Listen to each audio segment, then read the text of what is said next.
Macaulay यहाँ पे आया था एजुकेशन सिस्टम को बर्बाद करने के लिए, और आके उसने यहाँ पे गुरुकुलों को बंद कराया और यहाँ पे कॉन्वेंट एजुकेशन सिस्टम शुरू किया।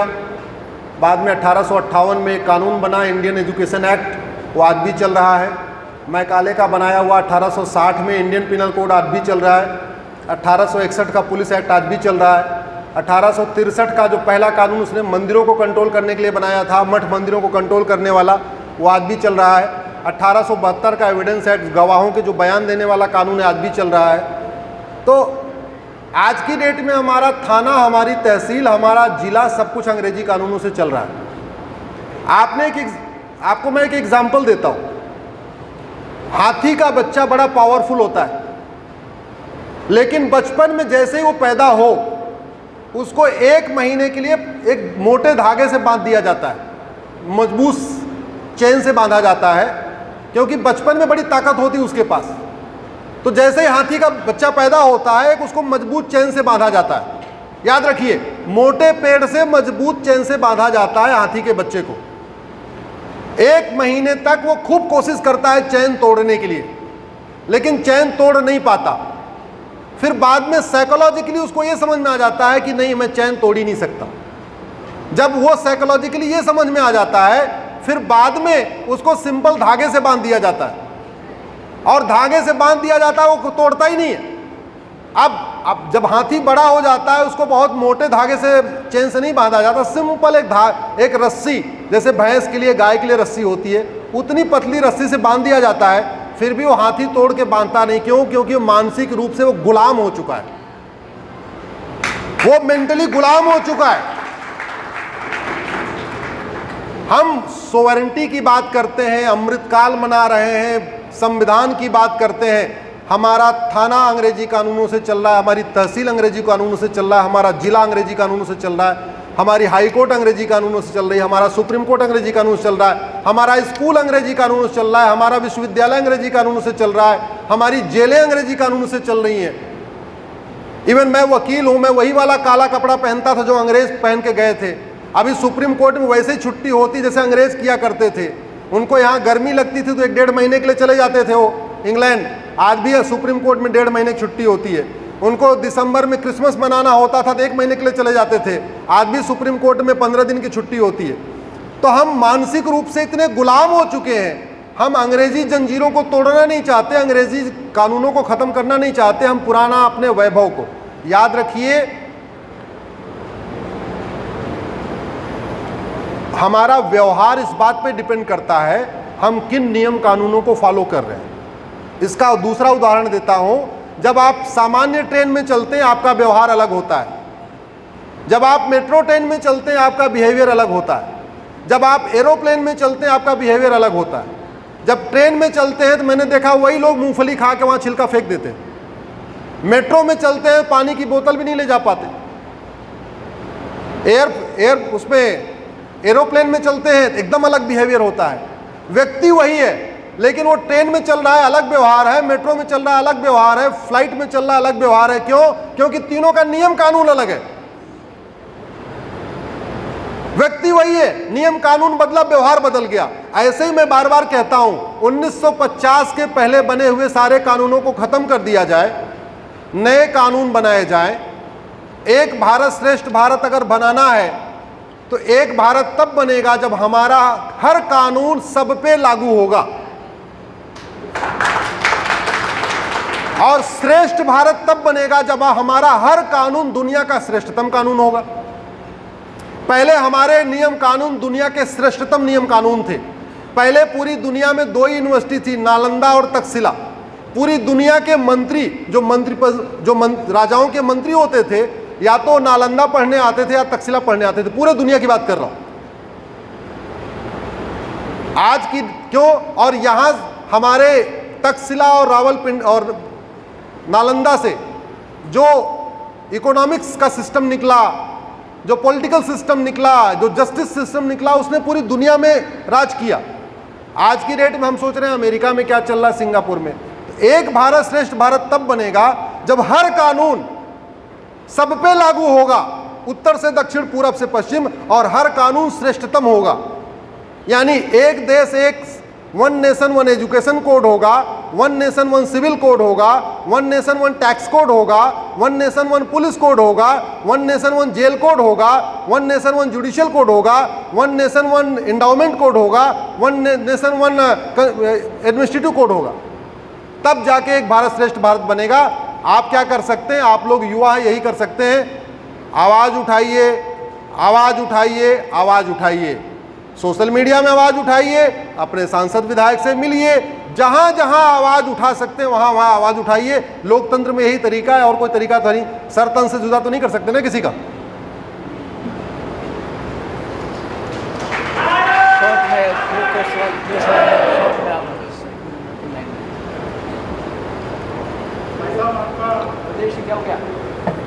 हाँ बोलिए बोलिए, मैं सुन रहा हूँ।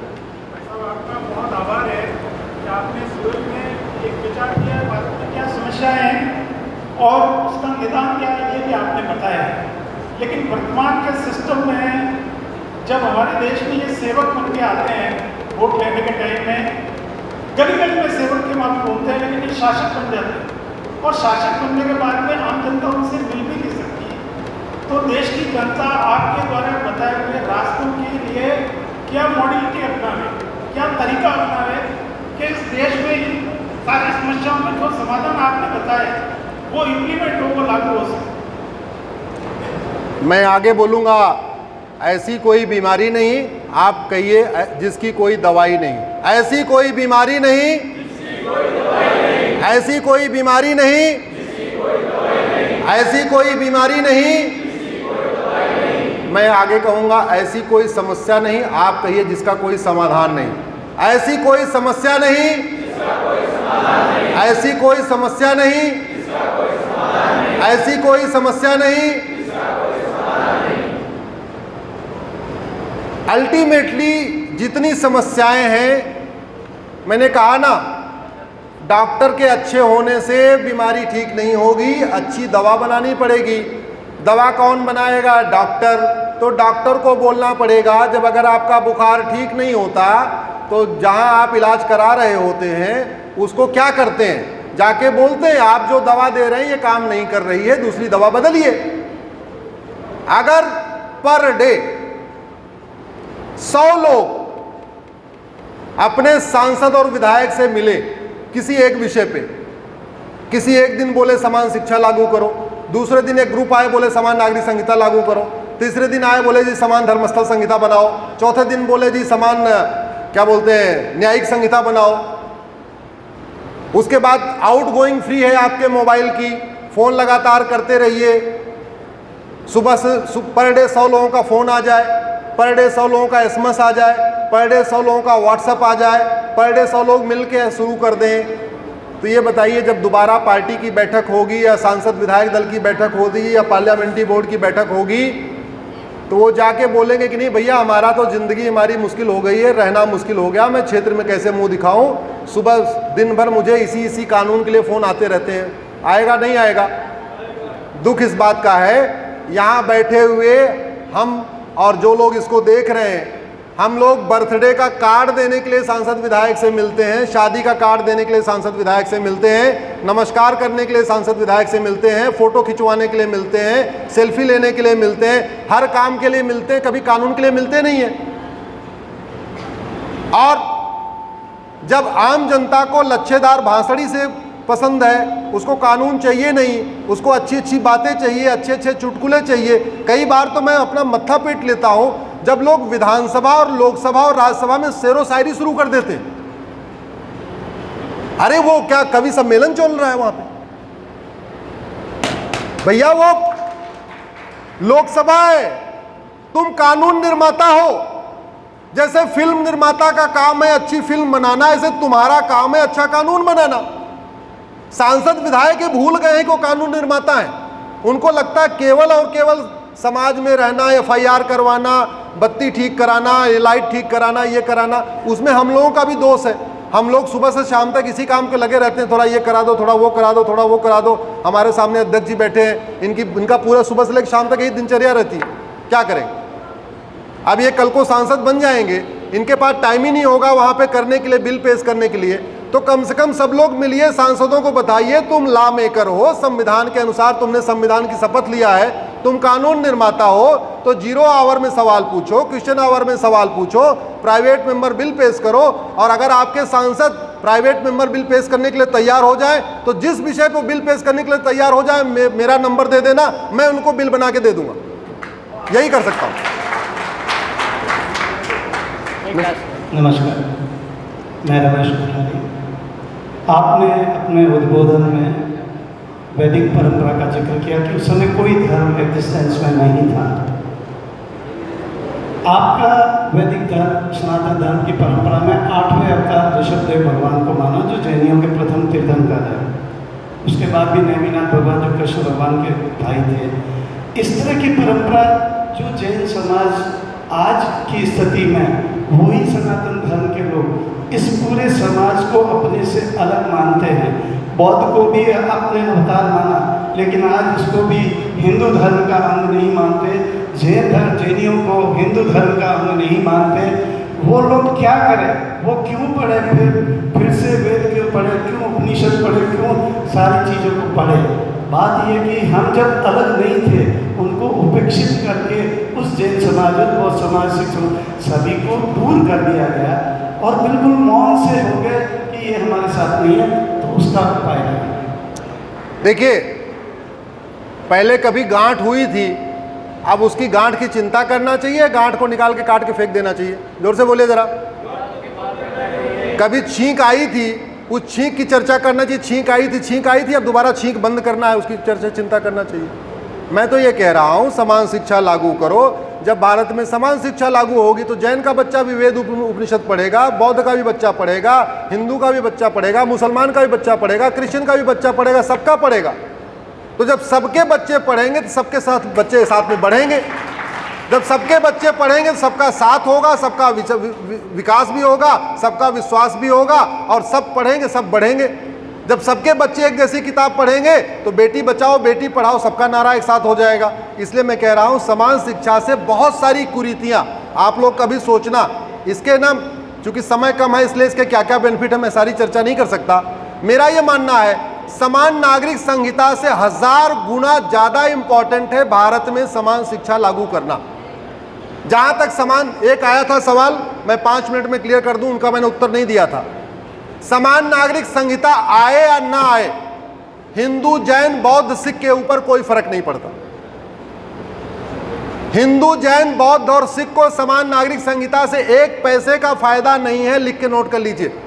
मेरी PIL चल रही है इसलिए मैं बता रहा हूं। ऑलरेडी हिंदू जैन बौद्ध सिख में बहन बेटियों को इक्वल राइट मिल चुका है। जो अधिकार बेटे को है वो अधिकार बेटी को है, जो अधिकार पति को है वो अधिकार पत्नी को है। तो कॉमन सिविल कोड आए या ना आए, हिंदू जैन बौद्ध सिख के ऊपर कोई फर्क नहीं पड़ता। दुख इस बात का है कि जिसको कोई 1% का लाभ नहीं होगा वो कह रहा है कॉमन सिविल कोड लाओ, कॉमन सिविल कोड लाओ। जिसको 100% फायदा होना है वो कह रहा है नहीं मत लाओ मत लाओ मत लाओ। कॉमन सिविल कोड आएगा, ध्यान से समझिए। कॉमन सिविल कोड की शुरुआत होती है जब हमारा शादी विवाह की बातचीत शुरू होती है। जब शादी विवाह की बातचीत शुरू होती है उसमें पहला सवाल होता है लड़के कितने साल का है, लड़की कितने साल की है। तो कॉमन सिविल कोड आएगा, सबके शादी विवाह की उम्र समान हो जाएगी। हिंदू जैन बौद्ध सिख में लड़के लड़की की शादी की उम्र समान हो जाएगी। तो हिंदुओं में तो पहले 18 साल 21 साल है, 3 ही साल का डिफरेंस है। फायदा उसको होगा जिसकी शादी की उम्र 9 साल है। फायदा किसको होगा? जिसकी शादी की उम्र 9 साल है। तो उस बेटी को फायदा होगा कॉमन सिविल कोड का जिसकी शादी की उम्र 9 साल है। हमारे यहाँ तो बेटियों की शादी की उम्र पहले ही 18 है और 18 में करते भी नहीं, 20-21 में ही करते।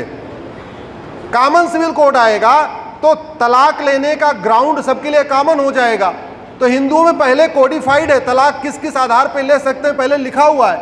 हिंदू का मतलब हिंदू जैन बौद्ध सिख चारों की बात कर रहा हूँ क्योंकि कानून चारों का एक ही है। तो कॉमन सिविल कोड आएगा, फायदा उसको होगा जहां पे आज भी मौखिक तलाक चल रहा है, ईमेल से तलाक चल रहा है, व्हाट्सएप से तलाक चल रहा है, SMS से तलाक चल रहा है, कुरियर से तलाक चल रहा है। भाई एक तरीके का तलाक खत्म हुआ, 5 तरीके के तलाक और भी चल रहे हैं। कॉमन सिविल कोड आएगा तो गुजारा भत्ता सबको मिलेगा। हिंदू जैन बौद्ध सिख में गुजारा भत्ता पहले सबको मिलता है, तो गुजारा भत्ता कॉमन सिविल कोड का लाभ उसको मिला जहां पे गुजारा भत्ता का कॉन्सेप्ट ही नहीं है। कॉमन सिविल कोड आएगा, गोद लेने का अधिकार सबको मिल जाएगा। हिंदू जैन बौद्ध सिख में अगर आपको बच्चा नहीं है, आप गोद ले सकते हैं, तो आपको कोई फायदा नहीं हुआ। कॉमन तो फायदा उसको हुआ जहां गोद लेने का अधिकार नहीं है। कॉमन सिविल कोड आएगा तो विरासत का इक्वल राइट हो जाएगा, तो हिंदुओं में विरासत का इक्वल राइट पहले से ही है, फायदा उसको हुआ जहां विरासत का इक्वल समान अधिकार नहीं है। तो कॉमन सिविल कोड आएगा तो 5-7 चीजें बराबर हो जाएंगी। क्या क्या? शादी विवाह की उम्र समान होगी, इसका हिंदुओं को कोई फायदा नहीं, पहले से लगभग बराबर है। तलाक कोर्ट के जरिए होगा, हिंदुओं को कोई फायदा नहीं, कोर्ट से पहले से ही होता है। गुजारा भत्ता सबको मिलेगा, हिंदुओं को कोई फायदा नहीं, गुजारा भत्ता आज मिलता है। विरासत का समान अधिकार हो जाएगा, आज भी है। वसीयत का समान अधिकार हो जाएगा, आज भी है। गोद लेने का समान अधिकार हो जाएगा, आज भी है। भरण पोषण का समान अधिकार हो जाएगा, आज भी है। कोई फायदा हुआ क्या? लेकिन मांग वही कर रहे हैं जिनको कोई फायदा नहीं है। तो मतलब जहां बीमारी है वो दवा मांग ही नहीं रहा है, जो एक स्वस्थ है करें दवा लाओ दवा लाओ दवा लाओ। लेकिन मेरा ये मानना है कॉमन सिविल कोड इसलिए आना चाहिए क्योंकि एक देश एक कानून होगा, one nation one civil code होगा, तो देश की एकता अखंडता मजबूत होगी। आज की डेट में वो फ्लैट नंबर 1 में रहे, फ्लैट नंबर 2 में रहे, फ्लैट नंबर 3 में रहे, फ्लैट नंबर 4 में रहे, कानून तो एक होना चाहिए।